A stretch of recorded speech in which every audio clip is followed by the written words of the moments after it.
Hello, friends at the National Federation of the Blind. Today, we're going to be talking about the great and current state of digital publishing. I've coined this as everything a blind person needs to know, but in a short period, we cannot cover everything, but I do think we can provide a good solid foundation for your understanding about digital publishing today. So my name is George Kerscher. I'm Senior Officer of Global Literacy with Benetech, and I'm joined by Amreen Ahmed, who is the Operation Associate at Benetech. So I'm not going to read these slides, but I'm going to cover all the material in them. So the first point is that digital publishing has become amazingly accessible over the last years. Still, print books are there. They're going to be here for a long time, and they're the most popular way that people read, but more and more people are reading digitally. EPUB 3 is the format that digital publishing is using today. And PDF is being discouraged more and more. It's still being used by some publishers, but for the most part, EPUB is being adopted. EPUB 3, it's an international file format for ebooks, and it is internationalized, so it can be used anywhere in the world with any type of language. EPUB 3 is based on HTML, CSS, and other web platforms. Publishers of trade books, the popular titles, have all embraced the EPUB standard. And higher education publishers are using EPUB as well. 80% of the publishers in higher education are using EPUB, and they're very, very accessible. So the Comprehensive Inclusive Publishing Initiative, this slide is talking about how comprehensive we see the work being conducted. So the EPUB format is the most accessible format ever created. It's maintained and evolving still in the W3C, the standard setting body for the internet, and which is where the Web Accessibility Initiative lives. Almost all publishers have embraced the EPUB standard. And within these standards, there is the EPUB Accessibility Conformance and Discovery Specification, which means that the books can be identified and tested as being fully accessible.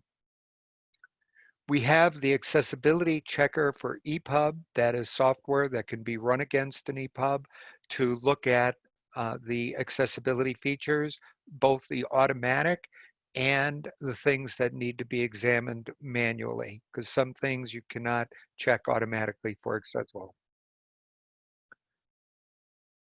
So the distributors and retailers of digital books are supporting EPUB.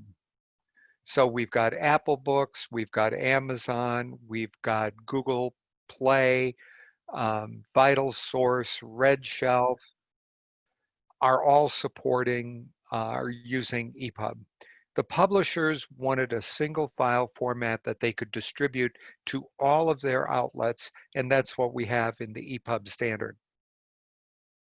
Each of these vendors, like Apple or Vital Source, has their own reading app, and it's proprietary to them, and they want to protect that content and keep it in their own ecosystem.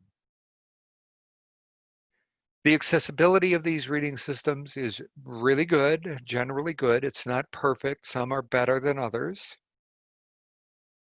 Also, Bookshare distributes EPUB 3 and the various other formats that we've distributed through the years. Bookshare uses watermarking and fingerprinting. There's no hardcore protection that's going on. So you can use the title with any reading system that supports side loading. Uh, and there's an excellent selection of reading apps that work with screen readers really, really well. So we talk about born accessible. Benetech invented the term born accessible to describe digital publications that are accessible right out of the box, that people can use with all types of assistive technologies. Global Certified Accessible, GCA, is a program that Benetech has started that attempts to certify a publisher's workflow that makes sure that all the titles that come through that workflow are born accessible. And what we're suggesting is that the NFB family insist on born accessible materials in all of the dealings with schools, with publishers, with university education. We want to see books born accessible. We want to be able to buy the same book at the same time at the same price. And it's very important that this is supported by the NFB. So we want to do a little demo of Thorium, Thorium. It's an open source and freely available EPUB reader.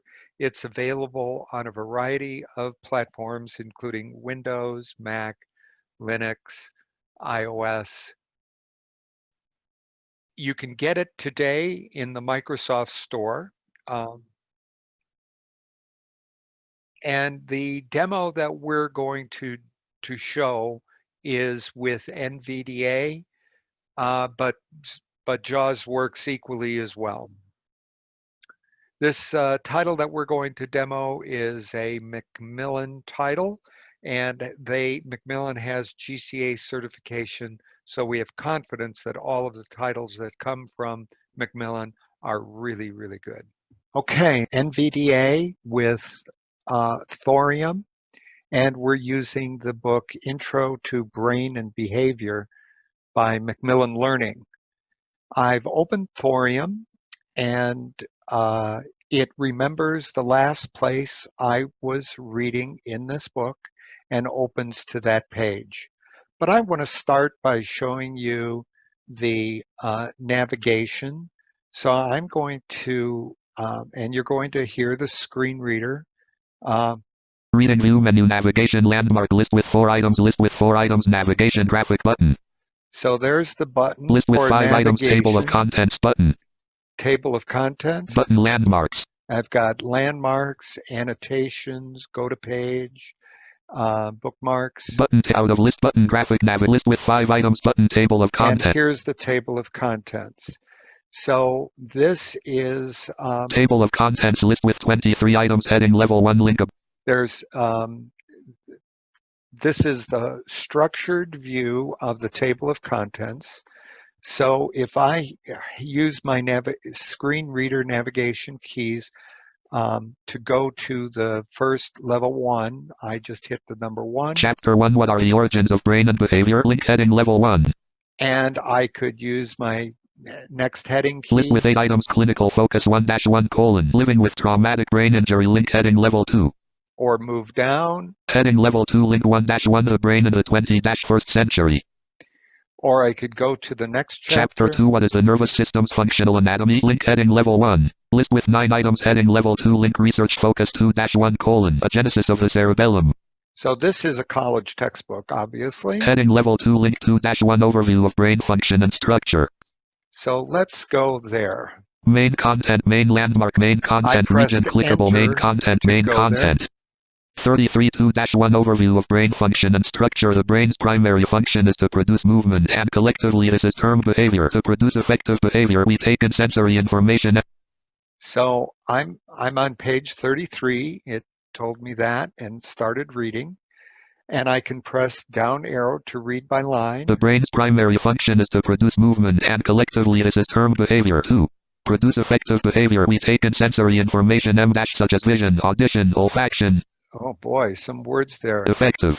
I'm going word by word. Behavior. We take in sensory information. Such as vision. Audition. Audition. How do you spell that? Audition. So November. I can navigate by line, word, character. Tip complementary landmark principle 1: the nervous system produces by blocks of text. So this happens to be a navigation, a landmark. Stimuli the brain cannot. I can go quickly to that landmark. Tip complementary landmark. Tip principle 1: the nervous system produces movement in a perceptual world the brain constructs.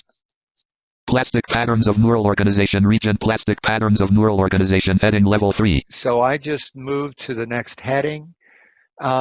So it's very important for the blind person to be able to navigate very quickly through the book. So we already went to the table of contents, directly into a section, and in that section we could navigate by headings or landmarks, but we can also go to a particular page. Heading level 2 3-3 genes, cells, and behavior. So I'm going to demonstrate going to a page. Reading view menu navigation landmark list with 4 items, list with 4 items, list with 5 button landmark button on the go to page. So I'm going to go to the page. Enter a page number, focus mode. And I'm going to go to page 120. Browse mode. Go to button. 120 separate. So I'm now on page 120. If the teacher had told me turn to page 120, I can get there very quickly. On neuronal dendrites, these areas contain gated channels that can open and close. Just like I do anywhere else. I should also add that with a screen reader reading like this, it's the same reading skills that you have with reading a web page or even Word documents. So to learn how to read EPUB in a reading system, all of the skills that you already know carry forward. So this makes it easy for the blind person to use and navigate EPUB reading systems. One thing I wanted to finish with is that most blind people are reading at a different rate than what we have here. And you can increase the reading speed, and I'll move this to the speed that I normally read at. Rate 27, rate 32, rate 37, rate 42. So this is my normal reading speed right now. On neuronal dendrites, these areas contain gated channels that can open and close, thereby changing the membrane potential as illustrated in link figure 4-13.3 channels M- for potassium, chloride, and sodium ions M- underline. You press stop, and you can pick up reading exactly where you list with 3 items 1, potassium channels for the membrane to become. And that's normally how I read. And of course, this is a reading speed that is much faster than normally spoken material, but it allows a blind person to read at speeds of 250 words plus a minute, which is excellent at the college level. So we're back. The entire ecosystem of digital publishing is thriving and growing. There's the standards in place that are needed for solid digital publishing. We have software available that confirms that the books are accessible. We've got the publishers that are committed to accessibility. We've got this third-party certification from Benetech GCA that's in place and doing well. And we know that the retailers and distributors understand that accessibility is absolutely necessary. And there's plenty of open source reading systems in place that are available on the market today. And Bookshare is distributing EPUB, and we have almost 1 million titles available. And finally, the assistive technology is available for working with EPUB and the various readers that are out there. There's still work to do in STEM, although the higher education publishers are producing extended description, long descriptions of graphs and charts. We still have work to do with mathematics, and that's constantly improving. We also need to work on mainstream libraries so that they're using EPUB and exposing the accessibility metadata about the title so that we can buy a book that we know is accessible. Um, and finally, we know that schools and universities must insist on born accessible books and buy born accessible. Finally, we've got a list of links to resources for further reading. There's the Benetech, of course, is one of the links in the resources, and the link to GCA certification that Benetech is running. We also have a link to the webinar series on accessible publishing and reading that Daisy is running. And finally, a link to inclusivepublishing.org with a list of resources. So thank you, and looking forward to good questions.